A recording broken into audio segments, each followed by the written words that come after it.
నమస్తే. ఇన్నాళ్ళు నన్ను సపోర్ట్ చేస్తూ, ఎంకరేజ్ చేస్తూ మీ ప్రేమని నాకు అందిస్తున్న ప్రతి ఒక్కరికి కృతజ్ఞతలు. అలాగే ఈ వీడియో కూడా ఖచ్చితంగా మీకు ఉపయోగపడుతుంది. లైక్, షేర్ అండ్ సబ్స్క్రైబ్ చేసి మీ సపోర్ట్‌ని నాకు అందించండి. అలాగే ఈ వీడియో పట్ల మీకున్న అభిప్రాయాన్ని కామెంట్ సెక్షన్‌లో కామెంట్ చేసి తెలియజేయండి. ఇప్పుడు వీడియోని చూద్దాం. నమస్తే. Welcome to our channel. నేను పద్మిని. ప్రస్తుతం మనతో పాటు ప్రముఖ ఆధ్యాత్మికవేత్త, జ్యోతిష పండితులు, హస్త సాముద్రిక నిపుణులు, న్యూమరాలజిస్ట్, దుర్గా ఉపాసకురాలు శ్రీమతి పద్మశ్రీ గారు మనతో పాటు ఉన్నారు. మాట్లాడదాం. నమస్కారం అండి. నమస్తే అమ్మా. వాస్తు కూడా మనం దశని చూసుకోవాలి, దిశని ఖచ్చితంగా చూసుకోవాలి. ఎక్కడ ఉన్నాము, మన ఏం దశ నడుస్తోంది అని రెండు ఇంటర్లింక్డ్ అయి ఉంటాయి ఖచ్చితంగా. సో దశన్న బాగుండాలి, దిశన్న బాగుండాలి అని కూడా చెప్తూ ఉంటారు. వాస్తులో దోషాలు ఉంటే అమ్మో చాలా ఫాస్ట్ రిజల్ట్స్ రావటం, ఇంపాక్ట్ గట్టిగా ఉండటం అనేది చూస్తూ ఉంటాం. ఇట్లా వాస్తు దోషాల నుంచి బయటపడాలి. ఇప్పుడు రెంటెడ్ హౌసెస్ లో ఉంటారు, వాళ్ళు ఏం చేస్తారు, ఒక్కొక్కసారి ఆ ఇంటి నుంచి ఖాళీ చేయడం కూడా చాలా అసలు దొరకదు కూడా, దొరకదా, ఇంటి నుంచి వెళ్ళరు. విచిత్రంగా అనిపిస్తుంది. మేము ఆ ఖాళీ చేయాలి అనుకుంటే ఏదో ఒక హెల్త్ ఇష్యూ వస్తుందండి అంటారు. భయం వేస్తుంది బాబోయ్. మరి ఇట్లాంటి సమస్యల నుంచి బయటపడాలి అని అంటే ఎట్లాంటి వాస్తు దోషాల నుంచి బయటపడాలంటే ఏం చేయాలంటే అసలు వాస్తు దోషాలు కొన్ని మొత్తం కూడా మనం మీరన్నట్టుగా అద్దె ఇళ్లకు మనం మార్చలేం. ఎందుకంటే ఆల్రెడీ వాళ్ళు ఇంటి ఓనర్స్ ఎలా కట్టుకుంటే అలాగే ఉంటుంది. అయితే పాపం దాని ప్రభావం అనేది ఇంట్లో ఉన్న వాళ్ళకు కూడా ఎంతో కొంత ఖచ్చితంగా ఒక 25% అంటే వీళ్ళు ఉన్నటువంటి ప్రభావం ఇంటి ఓనర్ మీద పడేది కొంత, అయితే వీళ్ళ మీద కూడా ఎంతో కొంత ఉంటుంది ఖచ్చితంగా. కొన్ని ఇళ్లలో చూడండి, ఆ ఇంట్లోకి పోగానే సిక్ అవ్వడం, ఆర్థికంగా ఫైనాన్షియల్ గా ఇబ్బంది పడటం చాలా ఫాస్ట్. ఇంకోటి అసలు మన బుర్ర కూడా పనిచేయదు. కొన్ని ఇళ్లలోకి వెళ్ళిన తర్వాత అసలు మనం ఏం చేస్తున్నాం అనేది కూడా బుర్ర పనిచేయదు. మనం చేయాల్సిన పని మీద కూడా కాన్సన్ట్రేషన్ చేయలేం అనమాట. అలాంటి ఇబ్బందులు వస్తుండే. సరే స్వగృహ అనుకోండి, మనం ఏదో మార్పులు చేర్పులు చేస్తాం, ఆస్తి పండితులను తీసుకొస్తాం, ఏదో చేసుకోవచ్చు. కానీ పాపం అద్దెకున్న వాళ్ళు ఎలా చేయాలి అంటే చక్కగా ఏం చేస్తారంటే ఒక ఆదివారం రోజు అంటే రవిహోర ఉన్న టైంలో ఇంటి యజమాని చక్కగా పూజా కార్యక్రమాలు అన్ని కూడా తీసుకొని, రవిహోర అంటే ఇప్పుడు ఉదయం 6 నుంచి 7 మధ్యలో, ఈ ప్రతిరోజు కూడా అదే హోర. సోమవారం అయితే చంద్రహోర, అట్లాగా మంగళవారం అయితే కుజహోర, ఇలా ఉంటాయి. కాబట్టి ఆదివారం రోజు రవిహోరలు అంటే ఉదయం 6 నుంచి 7 గంటల మధ్యలో చక్కగా అప్పటి వరకే పూజా కార్యక్రమాలు అవన్నీ కూడా కంప్లీట్ చేసుకుని ఇంటి యజమాని చేయాల్సినటువంటి పరిహారం అండి ఇది. అయితే ఏం చేస్తారంటే ఒక తెల్లని వస్త్రం తీసుకొని అందులో బియ్యం కొన్ని గుప్పెడు బియ్యం, గుప్పెడు గోధుమలు, అలాగే ఇవి కర్పూరం బిళ్ళలు ఒక 21 బిళ్ళలు వచ్చేసి ఆ తెల్లని ఆ వస్త్రంలో వచ్చేసినటువంటి అవన్నీ ఒక దగ్గర మిక్స్ చేసి మూట కట్టాలి. మూటలాగా కట్టిన తర్వాత అది భగవంతుడి దగ్గర పెట్టి నమస్కారం చేసుకోవాలి. తండ్రి, మేము తెలుసు తెలియక ఇంట్లో దిగాము, ఈ వాస్తు ప్రభావం మా మీద పడకుండా నేను ఉన్నన్ని రోజులు మమ్మల్ని చల్లగా ఆర్థికంగా ఆరోగ్యంగా కూడా కాపాడు తండ్రి అని చెప్పేసి భగవంతుడిని స్మరించుకొని చక్కగా ఆ మూట తీసుకెళ్లి సింహద్వారం పైన కట్టుకోవాలి. కట్టుకొని చక్కగా రోజు కూడా నిత్యం దీపారాధన చేసినప్పుడు అగరబత్తి అనేది ఆడవారైనా చూపించవచ్చు, మగవారైనా చూపించవచ్చు, ఇబ్బంది లేదు. ఈ పరిహారం మాత్రం ఇంటి యజమాని మాత్రమే చేయాలి. ఎందుకంటే మగవారు చేస్తేనే ఆ ఫలితం అనేది ఉంటుంది. కాబట్టి ఖచ్చితంగా మగవారి చేయాలన్నమాట. ఇలా చేస్తూ రోజు కూడా ధూపం చూపించుకుంటూ అక్కడ కూడా ఖచ్చితంగా. ఎందుకంటే అంటే బయట కట్టాలి. అవును, బయట కట్టాలి. కొంతమందికి కట్టేటువంటి వసతి లేని వాళ్ళు ఏం చేయాలంటే ఒక చిన్న మేకులాగా కొట్టి దానికి తగిలించినా సరే, హ్యాంగ్ చేసేయచ్చు. అలా చేసినా సరే దీని ప్రభావం అనేది ఖచ్చితంగా ఉంటుంది అనమాట.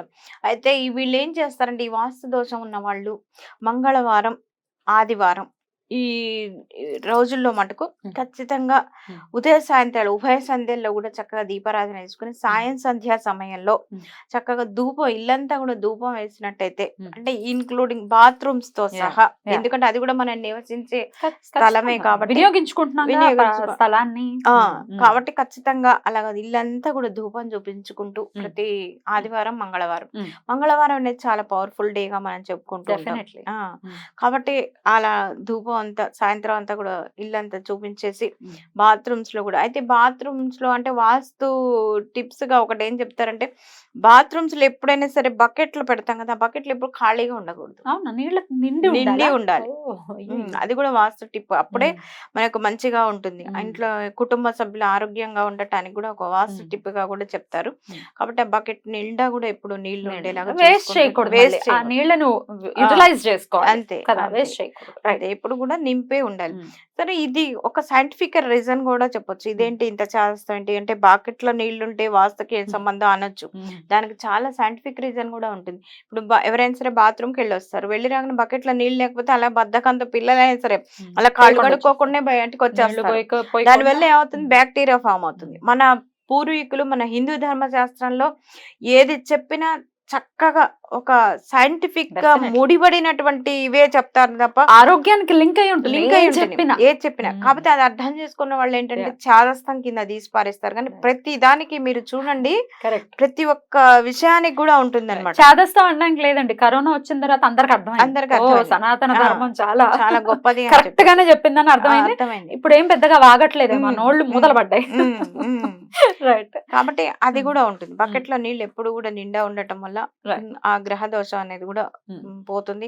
ఇంట్లో వాస్తు కూడా ప్రశాంతంగా ఉంటుంది. ఇంటి కుటుంబ సభ్యులు కూడా హాయిగా ఉమ్. ఆనందంగా ఆరోగ్యంగా కూడా ఉండటానికి ఉంటుంది అని చెప్పేసి ఇంట్లో ప్రతిరోజు కూడా దైవతారాధన ఖచ్చితంగా చెయ్యాలి. ఆడవారు మగవారు ఎవరో ఒకళ్ళు, అందులో ఈ కలి ధర్మంలో భగవంతుడిని ఒక్కసారి స్మరించినంతనే ముక్తి అనేది లభిస్తుంది కాబట్టి Right. అని చెప్పుకుంటూ ఉంటాం. కాబట్టి ఖచ్చితంగా చిన్న పెద్ద ఆడ మగ తేడా లేకుండా భగవన్నామ స్మరణ పిల్లలకు కూడా అలవాటు చేయాలి. రైట్ అండి. ఇప్పుడు మీరు చెప్పినటువంటి ఇది ఏదైతే ఉందో గోధుమలదే అలాగే బియ్యం మూట ఏదైతే ఉందో అది ఒకవేళ చెదిరితే ఎప్పుడు తీయాలి, ఏం చేయాలి దాన్ని, ఒకవేళ ఏదైనా చిరిగిపోయింది, కింద అవును. పడింది, ఇట్లా రకరకాలు ఉంటాయి అవును కదా. అవును అయినప్పుడు ఏం చేయాలంటే అది మనం చూసుకుంటూ ఉంటాం కాబట్టి ఎలాగో ఉమ్. అందుకే మనం అందులో ఏం చేస్తున్నాం, కర్పూరాన్ని కలుపుతున్నాం. ఉమ్. కర్పూరం ఎందుకు, ఈ బ్యాక్టీరియా ఫామ్ అవ్వకుండా రానివ్వదు. పురుగులు రానికుండా ఉండటానికి కర్పూరం కూడా ది బెస్ట్ రెమెడీగా చెప్పుకుంటారు అనమాట. ఆ గోధుమలు కానీ ఆ ధాన్యం పురుగు పట్టకుండా ఉండటానికి ఉంటుంది. అయినా సరే పట్టిందండి, పట్టింది, ఆ కర్పూరం కరిగిపోయి పట్టింది అంటే ఏం చేస్తారంటే అమావాస్యకు ముందు ఉమ్. ఆ ఉమ్. అది మళ్ళీ మూట అంతా విప్పేసి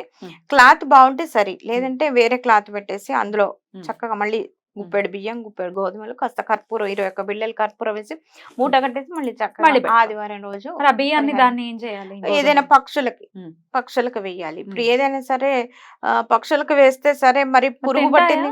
ఉమ్. ఆ, అదే. ఆ, మళ్ళీ అంటే కర్పూరం అది కలిపిన కర్పూరం కర్పూరం వాసన కూడా వాసనతో వస్తూ ఉంటాయి, ఉంటుంది. ఉమ్. కొన్ని తినకపోవచ్చు. ఉమ్. అందుకని ఎక్కడైనా సరే తొక్కని ప్రదేశాల్లోనూ ఉమ్. ఎక్కడో ఎవరికి కూడా మనం ఏ పరిహారం చేసినా కూడా ఉమ్. ఎవరికి హాని జరగద్దు. ఆ. మనకు మంచి జరగకపోయినా పర్వాలే కానీ ఎదుటి వారికి హాని జరిగేలాగా కొంతమంది చూడండి దృష్టి తీసేసి ఎక్కడో నాలుగు ఉమ్. రోడ్ల కూడల్లో వేస్తారు. వేస్తారు. దాటితే దానివల్ల మళ్ళీ ఏమవుతుంది, వాళ్ళకి వస్తుంది. పాపం వేరే వాళ్ళు ఇబ్బంది పడతారు కదా. ఉమ్. కాబట్టి నేను ఏ పరిహారం చెప్పినా కూడా ఉమ్. మనకు మంచి జరగకపోయినా పర్వాలేదు కానీ అవతల వాళ్ళకి చెడు హాని జరగకూడదు. కరెక్ట్. అది ధర్మంగా ఉంటేనే మనకు ఆ భగవంతుడు అండగా ఉంటాడు. మనం చేసేటువంటి కార్యక్రమాలు మనకి సజావుగా సాగుతుంటే మనం ముందుకు నడవగలుగుతాం. సో క్లాత్ తో సహా మూటని బయట ఒకవేళ చెదిరితే గనక బయట ఎవరు తొక్కని ప్లేస్ లో వేసేయచ్చు. రైట్. మళ్ళీ కట్టుకోవచ్చు. మళ్ళీ మళ్ళీ ఆదివారం నాడే సేమ్ ప్రక్రియ చేసుకొని చక్కగా రోజు ధూపం చూపించినట్టయితే ఉమ్. కొంతవరకు ఉమ్. ఈ వాస్తు దోషాల నుంచి పడేటువంటి ఇబ్బందులన్నీ కూడా బయటపడచ్చు. రైట్ అండి, చాలా చక్కగా వివరించారు. వాస్తు సంబంధించి ఇబ్బందులు పడుతున్న వాళ్ళకి ఇది ఒక తరుణోపాయంగా ఖచ్చితంగా ఉపయోగపడుతుంది. అంటే వాళ్ళు చేంజెస్ చేయలేరు, ఒకవేళ నిజంగానే ఒకవేళ వాళ్ళ సొంత ఇల్లు అయితే డబ్బులు ఉండొచ్చు ఉండకపోవచ్చు, రకరకాల మార్పులు చేయాలి అని అంటే ఒక్కొక్కసారి కుదరచ్చు. కృతజ్ఞతలండి, నమస్తే.